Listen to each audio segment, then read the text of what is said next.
بسم الله الرحمن الرحيم. الحمد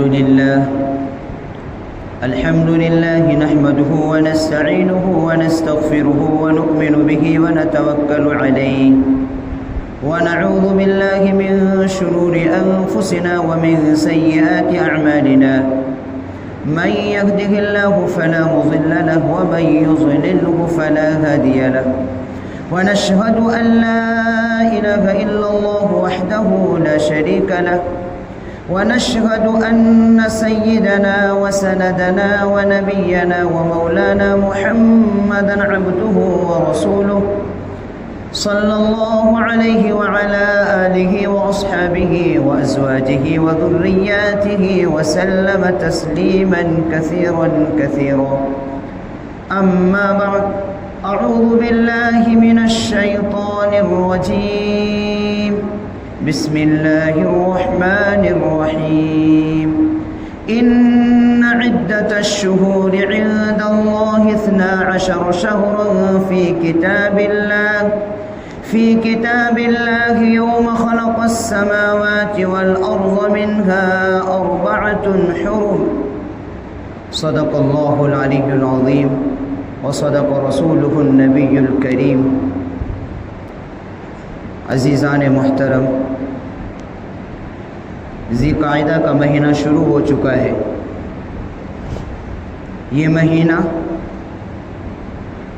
کئی اعتبار سے فضیلت اور اہمیت کے حامل ہے کہ ذی قعدہ کا مہینہ یا اشہر حرم میں سے ہے کہ اللہ تبارک و تعالیٰ نے 12 مہینوں میں سے 4 مہینے کو محترم، عظمت، حرمت والا مہینہ بنایا ہے. ان میں 3 مہینے پے در پہ آتے ہیں. ذی قعدہ جو شروع ہو چکا ہے، اس کے بعد ذی الحجہ، پھر محرم، اور چوتھا مہینہ رجب کا مہینہ ہے.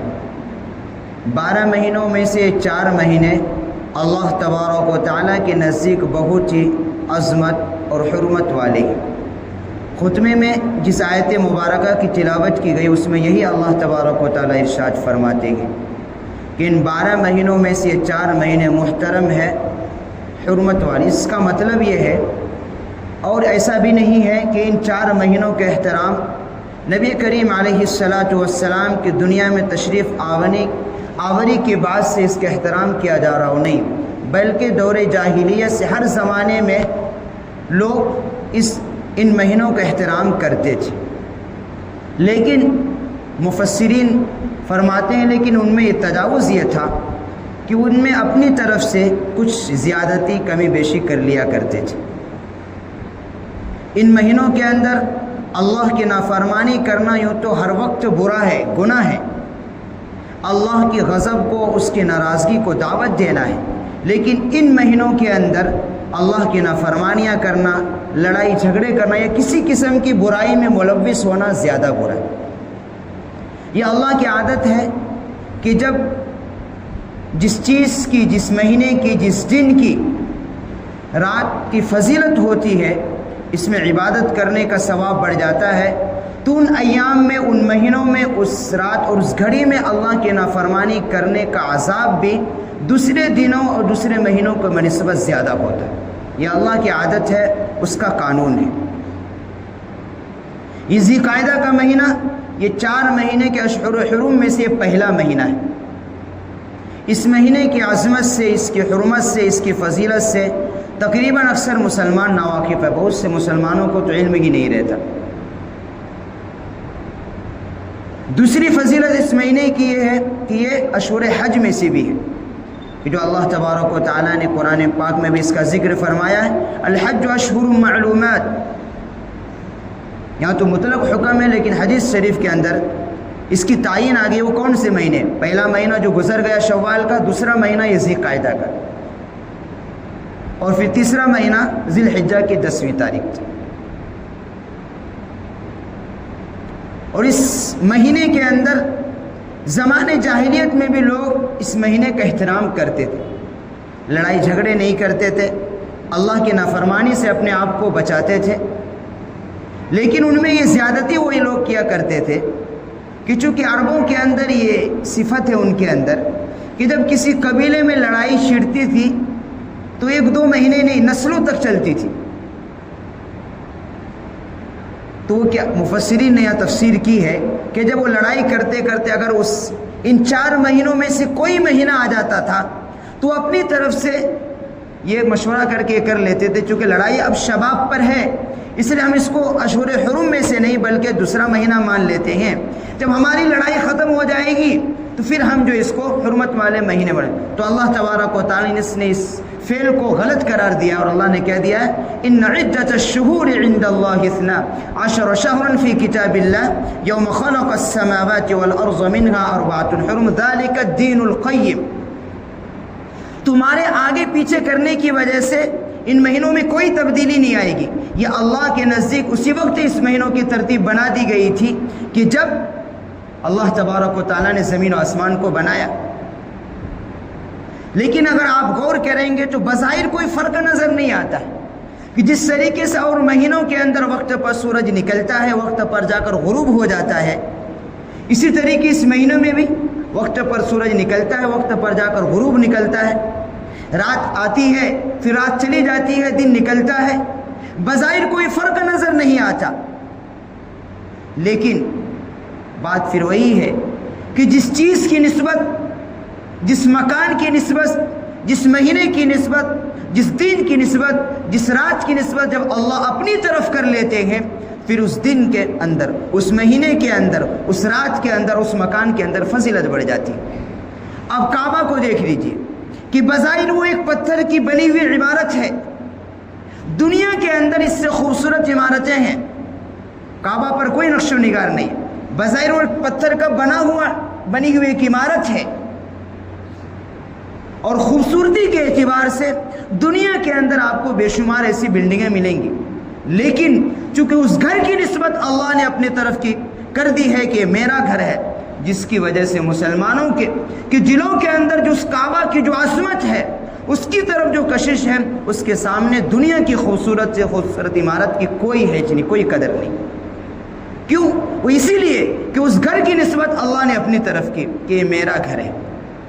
اسی طریقے سے یہ مہینہ جو چل رہا ہے ذی قعدہ، اس کے بارے میں اللہ نے فرمایا منہا 4 حرم، یہ 4 مہینوں میں سے پہلا مہینہ ہے کہ حرمت والے مہینے جو اللہ کے نزدیک ان مہینوں کے اندر، اس مہینے کے اندر اعمال کرنا زیادہ محبوب. ہر مرد کو، ہر عورت کو، ہر جوان کو، ہر شخص کو اس مہینوں کا احترام کرنا چاہیے، اس کی عظمت کو اس کے تقدس کو پامال نہیں کرنا چاہیے کہ ہم خاص طور سے اللہ کی نافرمانیوں سے بچنا بہت ضروری ہے. کہ لوگ اتنی جہالت کے باوجود کہ جن کے اندر جہالت پڑی ہوئی تھی، علم سے بھی کورے تھے، عادت کی بالکل نچلی سطح پر تھے، لیکن پھر بھی اس دور جاہلیت میں بھی اس مہینوں کا احترام ہوتا تھا. اب تو کہتے لوگ پڑھے لکھے کا زمانہ ہے، انٹرنیٹ کا زمانہ ہے، دنیا کے اعتبار سے دنیا ٹیکنالوجی میں ترقی کر رہی ہے، سائنس میں ترقی کر رہی ہے، لیکن اس دور کے اندر بھی غیروں کا کہ ہم مسلمانوں کے اندر 99% لوگ ان کی عظمت کو جانتے نہیں اور احترام بھی نہیں ہوتا. صرف ایک رمضان کے اندر کچھ احترام کر لیتے ہیں لوگ، لیکن اس کے بعد ہمیں مہینوں کا پتہ بھی نہیں رہتا ہے.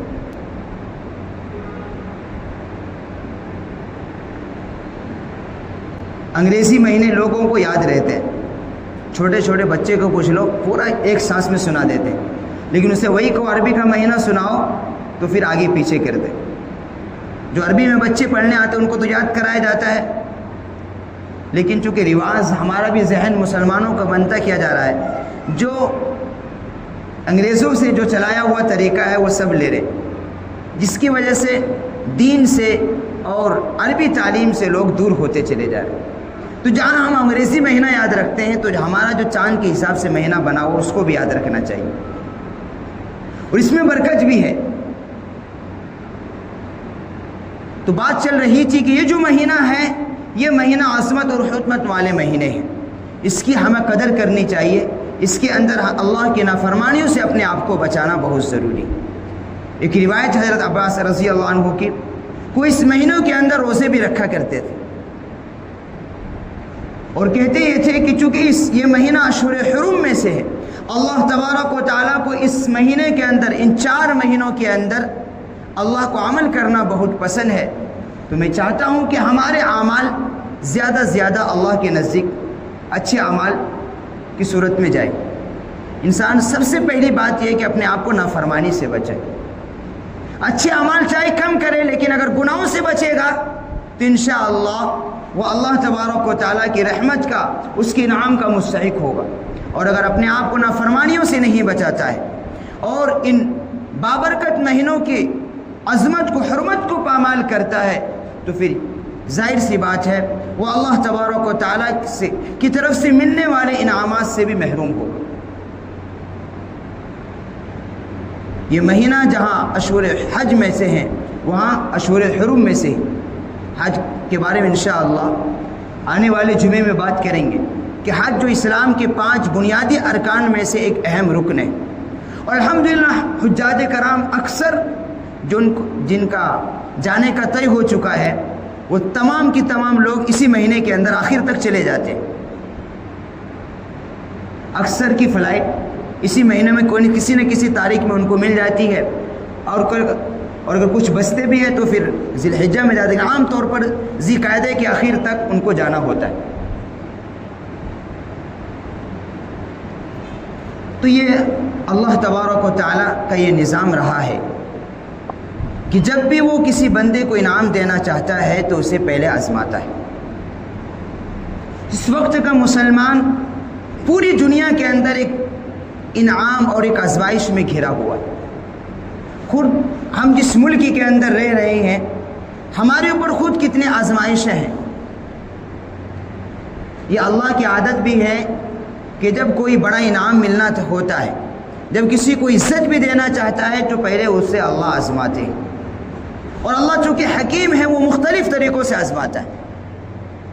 اور ہماری اس وقت کی مسلمانوں کی حالات پوری دنیا پر اگر ہم نظر ڈالیں گے تو یہی ہماری نظر ہے، یہی حالات ملتا ہے کہ مسلمان اس وقت کئی فتنوں کا اسے اندیشہ ہے۔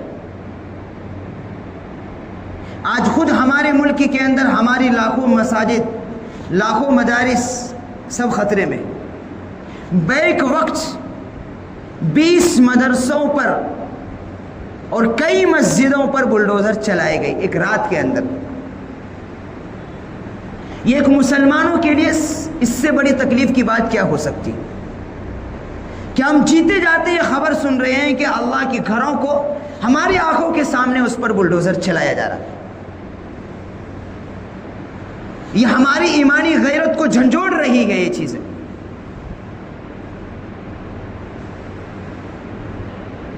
وہ اللہ کا گھر جہاں لوگ آ کر صرف اللہ امن کی بات کرتے ہیں، محبت کی بات کرتے ہیں، جہاں ایک اللہ کی عبادت کرتے ہیں، اس کے سامنے اپنے سر کو، پیشانے کو جھکاتے ہیں۔ اور ایک ایمان والے کا اللہ کے گھر سے جو رشتہ ہوتا ہے، اس کا اندازہ ایمان والا ہی کر سکتا ہے۔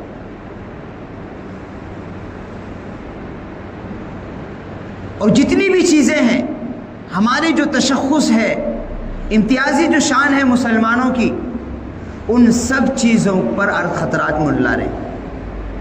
اور اس دور کے اندر جتنا مسلمانوں کا خون بہہ رہا ہے، جتنا خون سسا ہو گیا ہے، شاید تاریخ میں کبھی اتنا سسا نہیں تھا۔ کتنے لوگ ہیں جو بھوک کی وجہ سے اپنی جان کو دے رہے، کتنے معصوم بچے ہیں جن کو کھانا نصیب نہیں ہو رہا ہے، وہ بھوک کے میں تڑپ تڑپ کر اپنی جان دے رہے۔ یہ سب آج کا مسلمان بھی دیکھ رہا ہے اپنی آنکھوں سے، اور غیر بھی دیکھ رہے ہیں۔ یہ ایک مصیبت ہے، یہ ایک آزمائش ہے جو اللہ کی طرف سے مسلمانوں پر ہے کہ ہماری مسجدیں آج محفوظ نہیں، ہمارے مدارس محفوظ نہیں، ہماری شریعت محفوظ نہیں، ہمارا لباس محفوظ نہیں، ہمارا اسلامی شعار محفوظ نہیں، سب پر خطرات منڈلا۔ اب ایسا خطرہ آ رہا ہے کہ شاید ہمارے لیے اس ملک کے اندر سجدہ کرنا بھی مشکل کر رہے ہیں۔ یہ سب آزمائشیں ہیں لیکن چونکہ اللہ کا قانون بھی ہے کہ جب آزمائش آتی ہے تو پھر اس آزمائش سے نکلنے کے بعد پھر اللہ تبارک و تعالیٰ کی طرف سے انعام بھی آتا ہے کہ ہمیشہ اندھیرا نہیں چھائے گا، اندھیرا چھٹنا ہے، پھر ایک صبح کی روشنی طلوع ہوتی. اس وقت پوری ہمارے ملک کے اندر اور پوری دنیا کے اندر ایک انصاف پر ایک اندھیرا چھایا ہوا، مظلوم انصاف کی گوہار لگا رہے ہیں، انصاف کی تمنا کر رہے ہیں اور اس کی صدائیں لگائی جا رہی ہے، لیکن اس پر کالی بادل کی گھٹائیں چھائی ہوئی ہیں.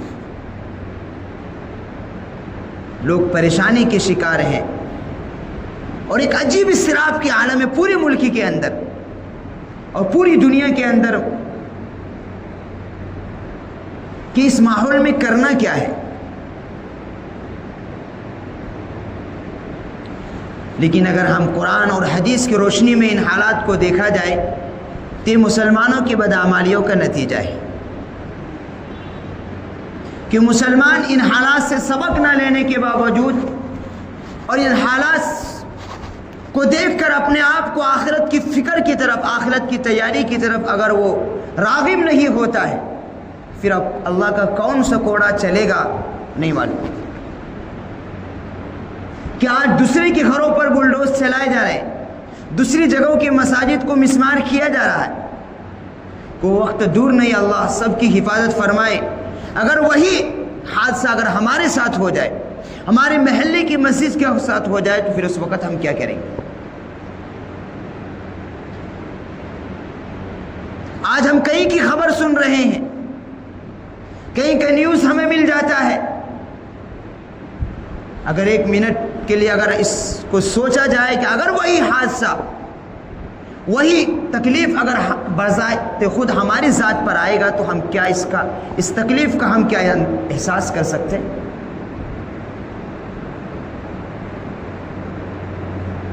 تو 99% قرآن و حدیث کی تعلیم سے جو پتہ چلتا ہے، جو مسلمانوں کی جو اس دور کے اندر دردشا پر رہی ہے، یہ اس کی بدعمالیوں کا نتیجہ ہے. اگر مسلمان اپنی حالات کو نہیں بدلتے، اپنے آپ کو نہیں بدلیں گے تو حالات جلدی بدلتے نہیں. چونکہ اللہ جہاں حکیم بھی ہے، جہاں غفور بھی ہے، وہاں اللہ طبیب بھی ہے، وہ علاج کرنا بھی جانتا ہے. اللہ کو یہ تو منظور ہے کہ میرا بندہ پٹتا رہے، میرے بندوں پر مصیبت کے پہاڑ توڑے جائیں، لیکن اللہ کو یہ گوارا نہیں ہے کہ اس کا دین مٹتا رہے. اللہ کو یہ تو منظور ہے کہ میں اپنے بندوں کو پیٹتا تو دیکھ سکتا ہوں، اس پر مصیبت کے پہاڑ توڑے جا رہے ہیں، اس کو تو میں گوارا کر سکتا ہوں، لیکن اللہ کو یہ گوارا نہیں ہے کہ اللہ کا دین اس کے سامنے مٹتا رہے، اللہ کے نبی کی لائی ہوئی شریعت کا جنازہ نکلتا رہے، یہ اللہ کو گوارا نہیں ہے. آج کتنے مسلمان ہیں جو ہم اپنے نبی کریم علیہ الصلوۃ والسلام، اپنے نبی کی سنتوں کا جنازہ ہم اپنے گھروں کے اندر نکالتے ہیں، احساس تک ہمیں نہیں ہو رہا. ہم کتنے حکم ہیں اللہ کے جو جان بوجھ کر چھوڑ رہے ہیں، اس کا احساس تک ہمیں نہیں ہو رہا. اور ہم اس دنیا کی خاطر اپنی آخرت کو برباد کیے ہوئے بیٹھے ہیں، اس کا احساس تک ہمیں نہیں ہو رہا. پھر نہ جانے اللہ کی کون سی لاٹھی چلے گی کہ پھر ہم اپنی آخرت کی طرف اور جنت کے بنانے کی طرف اور قبر کے سوال و جواب کی طرف ہم پھر راغب ہوں گے، نہیں معلوم کون سے اللہ کی لاٹھی. اتنی حالات آ رہے ہم پر، ایک کے بجائے ایک مصیبت کے پہاڑ توڑے جا رہے، اور کوئی اب ڈھکی چھپی نہیں ہے. ہر انسان، ہر مرد عورت اپنی آنکھوں سے اس کا اندازہ کر رہا ہے.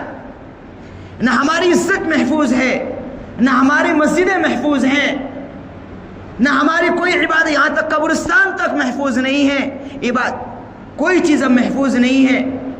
ان حالات کو دیکھنے کے باوجود مسلمان اب بھی اگر ہوش کا ناخن نہیں لیتے، اب نہ جانے کون سے حالات آئیں گے، کون سے اللہ کی لاٹھیاں چلیں گی، اب کیا آئے گا اللہ ہی کو معلوم. پہلے زمانے کے مسلمان ایسے نہیں تھے. جب بھی وہ حالات آتے تھے فوراً اللہ کی طرف رجوع کرتے تھے، تو پھر اللہ تبارک و تعالیٰ ان ظالموں کا ٹھکانہ بھی لگاتا تھا۔ یہ کوئی ہم پر نئی مصیبتیں آئی، یا اللہ کا قانون رہا ہے کہ مسلمان جب سے بھی سروئے زمین پر آباد ہے ہمیشہ اسے آزمایا گیا ہے۔ کبھی مسلمان ایک حالت میں نہیں رہے۔ اللہ کے نبی صلی اللہ علیہ وسلم کے زمانے سے لے کر اب تک اور قیامت تک جب تک اس روئے زمین پر مسلمان رہے گا اس کو آزمائشوں کا سامنا کرنا پڑے گا، اسے ضامن و جابر حکومت کے ظلم کا سامنا کرنا پڑے گا، اسے کاروبار میں نقصان کا بھی سامنا کرنا پڑے گا، اسے ذلت و رسوائی کا بھی سامنا کرنا پڑے گا۔ یہ اللہ کی عادت ہے، وہ اپنے بندوں کو آزماتا ہے، لیکن وہ حکیم بھی ہے، وہ جانتا ہے مجھے اپنے بندوں کو کس طرح آزمانا ہے۔ لیکن جب پہلے مسلمانوں پر جب یہ حالات آئے، بڑے بڑے ظالم و جابر بادشاہ آئے جنہوں نے اپنے ظلم کا نشانہ مسلمانوں کو بنایا، تو ان مسلمانوں نے ظالم کے مقابلہ بھی کیا، اور اس سے بڑا جو ہتھیار ہے انہوں اللہ کی طرف رجوع ہوئے، اپنی مسجدوں کو آباد کیا، اپنے گھروں کو کے ماحول کو بدلا، تو اللہ تبارک و تعالیٰ نے ان ظالموں کا بھی ٹھکانہ لگایا۔ پھر وہی مسلمان جو دبے تھے اللہ نے انہیں عزت عطا فرمائی، وہی مسلمان جو دبے کچلے تھے، جن کو دنیا حقیر سمجھتی تھی، ان کی طاقت کو ماننے پر مجبور ہو گئی۔ کب؟ جب انہوں نے اپنا تعلق، اپنا رخ اللہ کی طرف کیا، اپنی مسجدوں کو آباد کیا، اپنے گھروں کے ماحول کو بدلا، اپنی اولاد کی اچھی تربیت کی، ان کو دیندار بنایا، ان کے دلوں کے اندر اللہ کا خوف، اللہ کا ڈر بٹھایا، ان کو اللہ کے نبی صلی اللہ علیہ وسلم کی سنت سے مانوس کرایا، سنت کی محبت، سنت کی عظمت ان کے دلوں کے اندر بیٹھائی، تو انہیں وہ اور ان کی اولاد کو اللہ تبارک و تعالیٰ نے دنیا کے اندر بھی عزت دی۔ تو ہمیشہ اندھیرا نہیں رہے گا، اندھیرے چھٹنا ہے، صبح کی روشنی طلوع ہونی ہے، لیکن اس کا یہ اللہ کا قانون ہے کہ اس کو فالو کرنا پڑے گا مسلمانوں کو، کہ مسلمانوں کو اپنی زندگیاں بدلنی پڑیں گی، اپنی مسجدوں کو آباد کرنا پڑے گا، ہم اپنے گھروں کو، ماحول کو بدلنا ہوگا۔ ایک وقت تھا کہ مسلمانوں کے گھروں سے قرآن کریم کی تلاوت کی آوازیں آتی تھی، اب اتنا ماحول بگڑا ہے کہ اب کیا ہو رہا ہے مسلمانوں کے گھروں سے؟ ٹیلی ویژن کی، گانے کی، فیکٹریاں ہو، گھر ہو، کیا آواز آ رہی؟ ایک وقت تھا کہ جہاں مسلمانوں کے گھروں سے قرآن کریم کی تلاوت آ رہی تھی، آج وہی مسلمان ہیں، وہی قرآن ہے، وہی اللہ کے نبی کی تعلیمات ہے، لیکن آج مسلمانوں کے گھروں سے گانے کی آواز آ رہی ہے، ٹیلی ویژن کی آواز آ رہی ہے، پکچر چلنے کی آواز آ رہی ہے، قوالیاں چلنے کی آواز آ رہی ہے، یا پھر لڑائی جھگڑے کی آواز آ رہی ہے۔ ان حالات کے اندر، ان ماحول کے اندر پھر اللہ کی مدد نہیں آیا کرتی۔ تو یہ حالات ہمیں جھنجھوڑ رہے ہیں، ہمیں روزانہ 5 دفعہ ہمارے کانوں میں آوازیں آتی ہیں، حی علی الصلاۃ، آؤ نماز کی طرف، حی علی الفلاح، آؤ کامیابی کی طرف۔ کتنے مرد اور عورت ہیں جن کے کانوں میں یہ آواز گونجتی ہے، لیکن ان کے بدن کے رونگٹے تک کھڑے نہیں ہوتے کہ اس بارگاہ عالی کا جو زمین و آسمان کا بنانے والا ہے اس کا حکم ادا کرنے کا وقت آ گیا ہے۔ لیکن ایک دکاندار کو، ایک مرد کو، ایک عورت کو ہوش نہیں آتا کہ اپنے کام کو بند کر کے اللہ کے حکم کو ادا کرے۔ روزانہ 5 دفعہ ہمارے کانوں میں آوازیں آتی ہیں، چاہے وہ عورت ہو اپنا کام چھوڑ کر، چاہے وہ مرد ہو اپنی دکان چھوڑ کر، اسے نماز کو ادا کرنے کے آنے کی توفیق نہیں ہوتی۔ کیا ہو گیا ہمارے ایمان کو؟ آج جو ایمان ہمیں، جو اللہ کے، جو ہر وقت مؤذن یہ صدائی دیتا ہے، اس صدائی پر ہمارے اللہ کا ڈر پیدا نہیں ہوتا، ہم اپنے کانوں میں اور اپنے کاموں میں مصروف رہتے ہیں، تو پھر کیا یہ ایمان اور یہ حالات ہمیں جنت دلائے گی؟ خود سوچنے کی بات ہے۔ آج اگر ہم مسجدوں کو ویران رکھیں گے، اپنے گھروں کو قبرستان بنائے رکھیں گے اور اپنے اولاد کو تربیت نہیں کریں گے، اور پھر کہیں گے کہ اللہ کی مدد کیوں نہیں آ رہی ہے، تو وہی بات ہے کہ بیماری بھی ہم وہی تجویز کر رہے ہیں اور دوائی بھی وہی تجویز کر رہے ہیں، جس کی وجہ سے بیماری آئی ہے، اور دوائی بھی وہی دی جا رہی ہے۔ بیماری کی جو دوا ہے وہ دوا استعمال کرنی ہوگی جب بیماری ختم ہوگی۔ اس لیے حالات ہمیں بہت متفکر کرتے ہیں کہ غفلت کا زمانہ اب نہیں رہا. یہ اپنی دنیا کے پیچھے آخرت برباد کرنے کا وقت نہیں ہے. آج ہم دوسری جگہ کی نیوز سنتے ہیں, کوئی معلوم نہیں کل ہمارے پر ہی مصیبت آ سکتی, کون بچائے گا؟ جب ہم نے اللہ کو ناراض کر دیا ہے, اللہ کی مدد کیسے آئے گی؟ جب ہم نے اللہ کے قرآن سے اس نبی صلی اللہ علیہ وسلم کی تعلیم سے رشتہ جوڑنے کے بجائے ہم نے توڑ لیا ہے, تو اللہ کی مدد کہاں آئے گی؟ جب اللہ کی مدد نہیں آئے گی, دنیا کی کوئی قوم کوئی ہمارا کچھ بھی نہیں کر سکتی. میں پہلے بھی کہہ چکا ہوں, حکومتیں حالات نہیں بدل سکتی. یہ مسلمانوں کے ہاتھ میں, ہمارے اور آپ کے ہاتھ میں. اگر ہم نے اپنی زندگی کا رخ بدل لیا تو انشاءاللہ حالات بھی بدلیں گے. کتنی سنتیں ہیں جو ہم روزانہ اپنے گھروں کے اندر 24 گھنٹے کے اندر اللہ کے نبی صلی اللہ علیہ وسلم سنتوں کا جنازہ نکالتے ہیں. ہمیں مہینوں کیا سال ہو جاتے کبھی اللہ کا قرآن کھول کر نہیں دیکھتے. اگر مسلمان اللہ کی کتاب نہیں پڑھے گا تو کون غیر قوم کو پکڑ کے لے گا نا. اگر مسلمان اپنے نبی کی سنت پر عمل نہیں کرے گا تب کن کو؟ غیر کو لے گا نا. مسلمانوں کو ہی اللہ کی کتاب سے اپنا رشتہ جوڑنا پڑے گا, اور مسلمانوں کو ہی اللہ کے گھروں کو آباد غیر کریں گے. ہمارے گھروں کے آباد, اللہ کے گھر کو وہ تو برباد کرنے کے پیچھے تلے ہوئے. لیکن ہمیں ان حالات سے کبھی مسلمان مایوس نہیں ہوا کرتا, کہ وہی بات ہے کہ جب اندھیرا ہے تو انشاءاللہ انصاف بھی آئے گا, انصاف کی روشنی بھی طلوع ہوگی. لیکن اس سے پہلے یہ ہے کہ اب اپنی زندگی کا رخ بدلے, اپنا تعلق اللہ سے, اللہ کے رسول صلی اللہ علیہ وسلم سے مضبوط کرے, اپنی زندگی کے اندر تبدیلیاں پیدا کریں. جمعہ کا دن ہے, کیا حال ہے مسجدوں کا؟ جمعے کے دن ہے, کیا حال ہے مسجدوں کا؟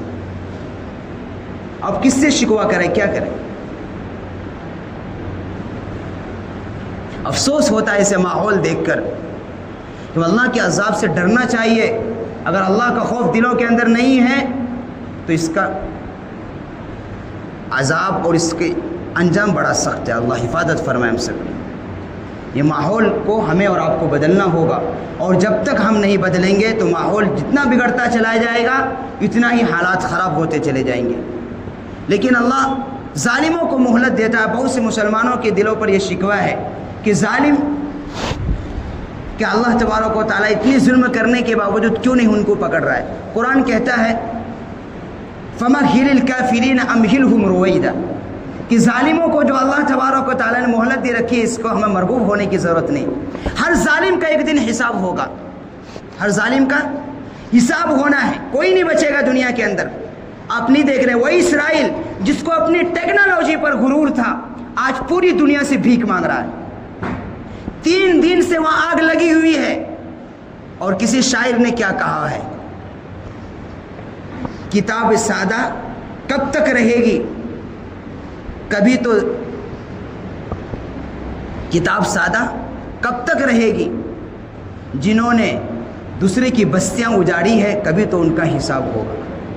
جنہوں نے 52 بلکہ 60,000 کے قریب فلسطینیوں کے قتل عام کیا, ان کی لاکھوں کی بستیاں اجاڑ دی, لیکن اللہ کی لاٹھی ذرا حرکت میں آئی ہے تقریباً 60 سے 70 ہزار وہ اسرائیلی بھی آج بے گھر ہو چکے.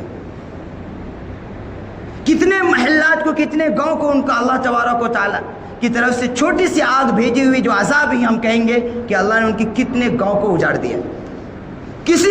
کسی فلسطینی کو اس کی تدبیر کرنے کی ضرورت نہیں پڑی, جو کہہ رہے تھے, جو وہی اسرائیل جن کو اپنی ٹیکنالوجی پر غرور تھا, آج وہ پوری دنیا سے بھیک مانگ رہا ہے, اور اوپر سے پلین سے پانی برسائے جا رہے ہیں لیکن آگ بجھنے کو تیار نہیں ہے. وہی بات ہے کہ ہر ظالم کو سزا ملنی ہے, کوئی نہیں بچے گا دنیا کے.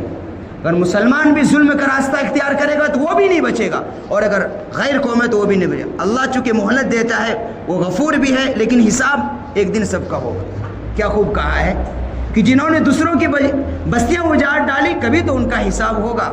شروع ہو گیا ہے. اس لیے ہم اس خیال میں نہ رہیں کہ اللہ کی نافرمانی کرتے رہیں گے اور اللہ تبارک و تعالی ہمیں عیش و آرام میں رکھیں گے, ایسا نہیں ہو سکتا. جیسا اس ظالم اسرائیل کا بھی ذرا سا حصہ، ذرا سی لاٹھی اللہ کی حرکت میں آئی، پوری دنیا کے سامنے بھیک مانگنے پر مجبور ہو گیا، جیسا کہ امریکہ ہوا تھا ابھی تین مہینہ پہلے، وہاں بھی آگ لایا تھا نا، وہ بھی ایسے علاقے میں آیا تھا جہاں دنیا کے سب سے بڑے امیر ترین لوگوں کا گھر تھے، ذرا سی حرکت آئی، اللہ کی لاٹھی چلی، پوری چلتی تو پورا امریکہ ختم تھا۔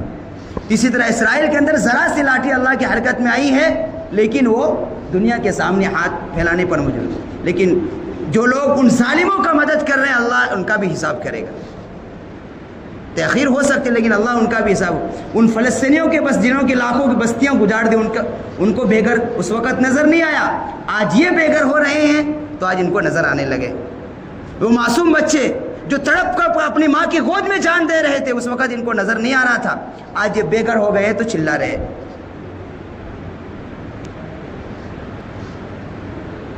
اس لیے ہم مسلمان ہیں، ہم واقعے کو عبرت کی نگاہ سے دیکھنا ہے۔ اپنی مسجدوں کو آباد کرو، اپنے گھروں کے ماحول کو بدلو،